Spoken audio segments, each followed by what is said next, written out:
Right. What's your understanding of why he doesn't know they're a dyad? Because I think I've talked to Aaron about this on the air. I think maybe at the end, maybe we talked about it, Randy, there at the end of December when we had the big Coffee with Kenobi review, where I don't know that a lot of younger kids maybe picked up on, well, wait a minute, the Emperor's kind of changing his plans. Now I'm going to suck the life force out of them. Versus either one of you striking me down, I'm going to suck the life force out of you. So I don't think a lot of kids picked up on that. But is it your sense, Randy, that the force was keeping that from him, or what do you think? I do. I feel like it was news to him, and when he hit them with lightning and he saw his fingers when he saw his fingers kind of come to life again, and he started to experience growth on his fingertips. Yeah. That was new information for him, because I think the dialogue, he had nothing to hide at that point. He could have said, "Just as I thought, you are feeding me," But instead, he says, "Oh, a dyad." First of all, he recognizes it for what it is, and that's. So he gives information that he recognizes what it is, but he also shows his lack of knowledge in that he didn't know that the two of them were a dyad, and then proceeds to draw all the life out of them to give himself life. Yeah. The idea that there was anything left of them when he was done with that is kind of a surprise to me. But right. But yeah, I think that was revelation to him. And again, I think that it's ultimately in this. And again, it's my own philosophy or whatever. Ultimately, the good in Star Wars is the will of the Force. And so. Okay. And so, whether it was just ignorance or the Force itself keeping him from knowing that until Ben and Rae were in front of him, so there could be a battle and a fight for good versus evil.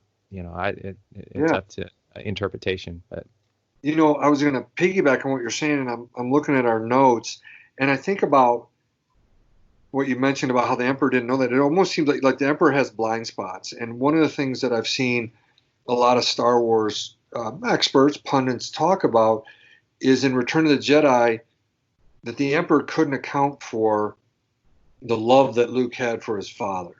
Right. He's like, what? You don't want this power? You don't want to join me, And Luke's like, no, I love my dad. And to the Emperor, it's like this blind spot. Like when you're driving, I always think about that. I'm looking in both mirrors and I can't see that car sitting right there. And here I was looking again. The reason why I say hardcover so people know, I think I saw something online. The ebook just came out for $3.30. So if you want to get the ebook of this, you can get it through Del Rey Books and all that. But this is a note from chapter 17, page 221, and Rae Carson says, Rae watched her grandfather's dawning horror, of course, the Emperor, as he finally realized his mistake, allowing Rae and Ben to come together. Their bond, refined in the fire of mutual searching, shared grief, rage, and hate, but also of compassion and empathy, was the one thing he had not foreseen. And so that, I guess, is consistent with what we're talking about. The reason why good still triumphs here is it seems to a certain degree the Emperor has blind spots, and we see it in Return of the Jedi, and we see it here in The Rise of Skywalker. That's what makes him such again,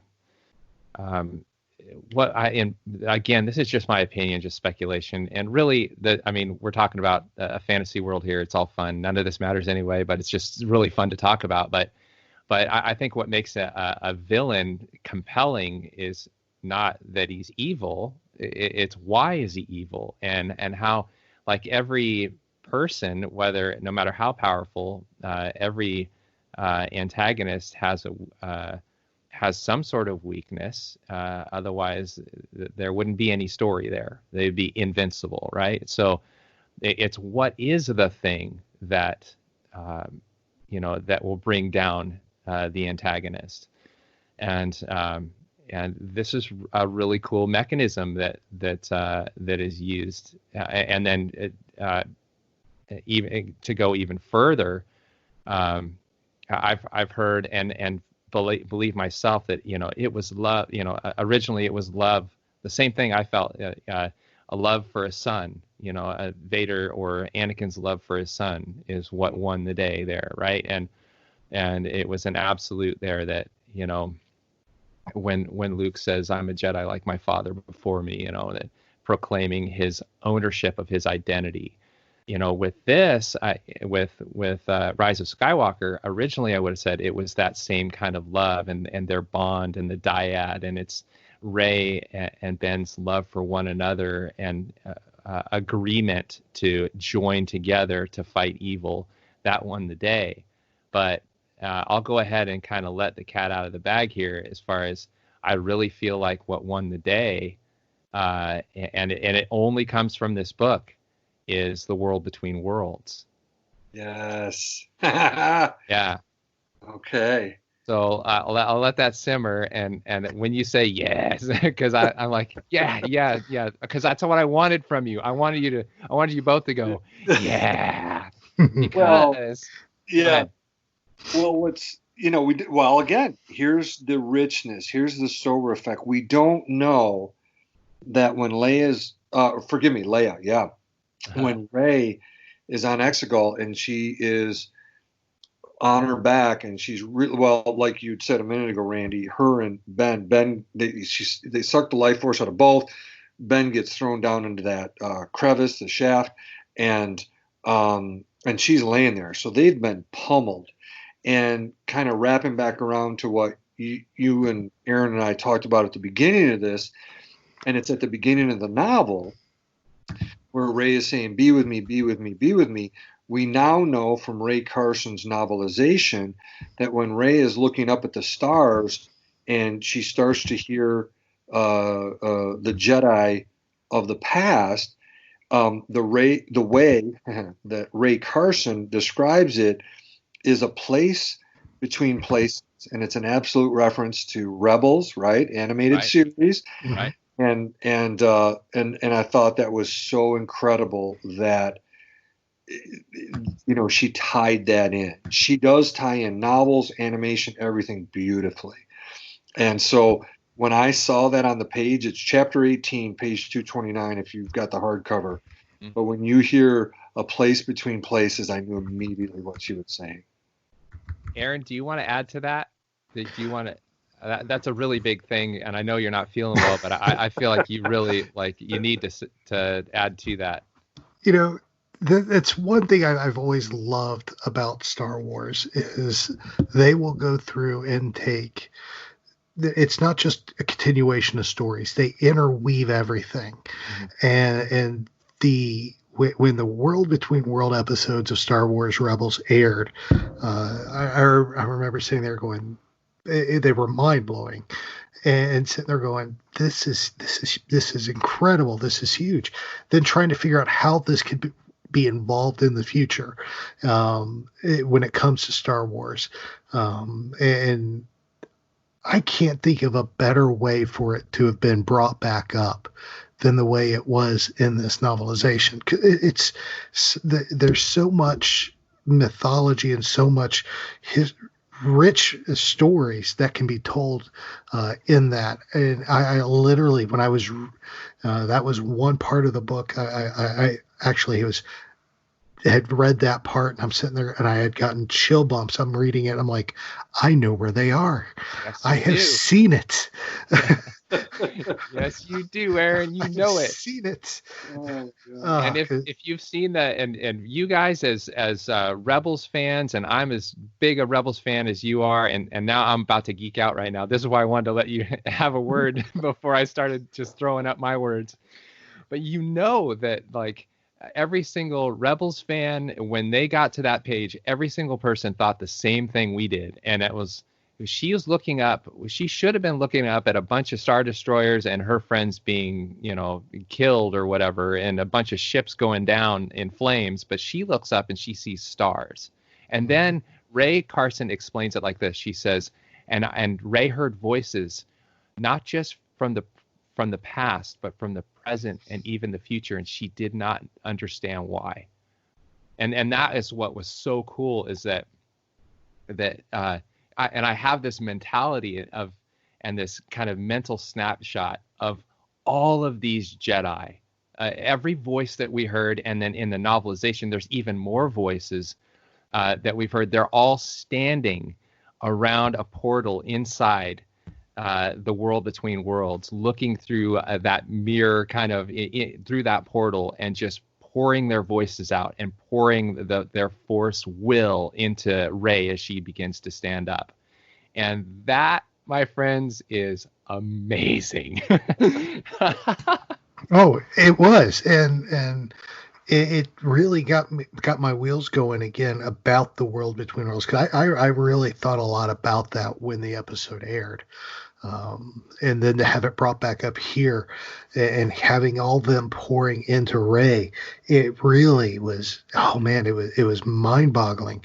But then it got the wheels turning again with the whole story behind the world between worlds and how it could be evolved. We see all these Force spirits show up. We see Kenobi in the movies. We see Yoda. Are they transversing the world between worlds to get to where they're visiting with other people? It got me wheeling and dealing on that, which is probably a discussion for a whole different time. But that's what I like about Star Wars and about this novel too, is it expanded the story, but it also made you think more about the rest of the story as well. Absolutely. So that's all I had to say. and that's the bookend to this story, is that, and that's why, as some people say, like Rae floating around, is that just to show, at the very beginning, is that just to show how she's progressed as a Jedi over the time in between the two movies? And when we see it through the eyes of the novelization, we're seeing her desire and inability to have the Jedi be with her, and then through the world between worlds, and through this moment of absolute desperation, the confluence of the will of the Force, the will of the Jedi that are on the outside of her reality, reaching into her reality, and then her with the desire to, in desperation, saying, the only thing that's left is for me to trust and believe this, and for this to happen, be with me. And then all the voices start ringing out, and some living, some dead is what Rae Carson says, and that is so cool to me, so special. So it's, yeah. I was just reading it here as you guys were talking. I'm looking at it here. Let me read it, because yeah. It's interesting, Randy. You'd said that, and I didn't think about it when I was fortunate enough to see the movie with Aaron there at Disney Springs, and obviously you live in Arizona. We wish you would have been there with us, buddy, sitting right next to us, jaw on the floor. But in watching the movie, I never picked up on what you said, which is, and you just said it, she's looking up, she should be seeing all the Star Destroyers, seeing, all the X-Wings, Y-Wings, all of them, being zapped with Force lightning like we see in the movie. But it says here, page 229, just like Randy said, here it is. The battle above disappeared. Instead, Rae saw a perfect sky, vast with stars, peaceful, light-filled. It was like she was staring through a window to somewhere else, a place between places. Be with me, she says. Her body relaxed. She embraced peace and calm the way Leia had taught her. Through the calm came a voice. These are your final steps, Rae. And then it goes on and says, then others joined in. Rae, Rae, Rae. And then just like Randy said, as she lay at the confluence of the Force, the possibilities, futures and pasts, all stretching away from her, or maybe leading toward her. And again, some recent, some ancient, some still living in a